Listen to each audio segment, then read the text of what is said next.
So at very low levels of customer satisfaction, clearly repurchase probability is very low.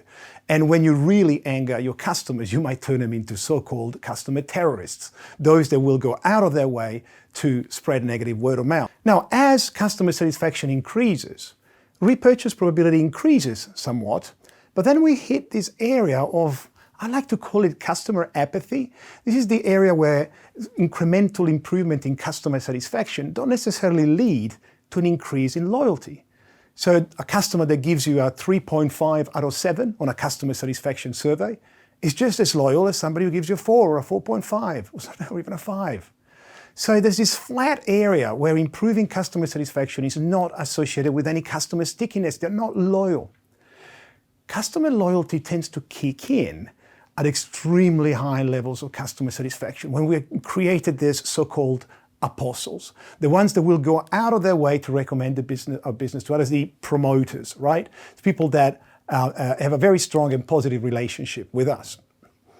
So how do we build these apostles, this extremely high level of customer satisfaction? Well, the trick is in surprising your customers, in creating customer delight.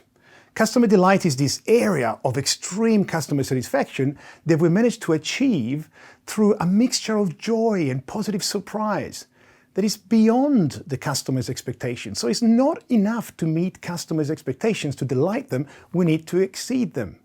So we move from a cognitive response, meeting customer expectations, to one that is more effective and more emotional.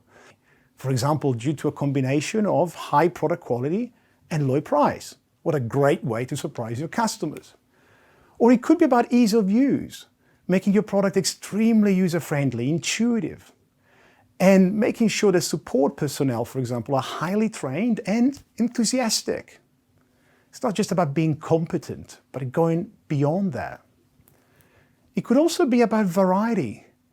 Exceptional variety, for example, due to mass customization, the idea that everybody gets exactly what they're looking for, what they want, really targeting your customers' needs. It could be about warranties, like long or lifetime warranty available at no additional cost. So those are all ideas to do with the product or the service.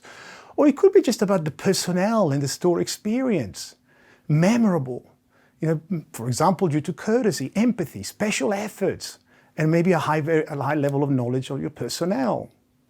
So all of these are about creating novelty and surprise, which could also happen, by the way, after the sale, not necessarily during.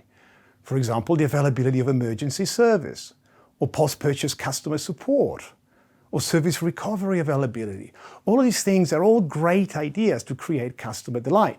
In the end, what matters is that we find a way and we build it into a customer value proposition. We find a way to surprise customers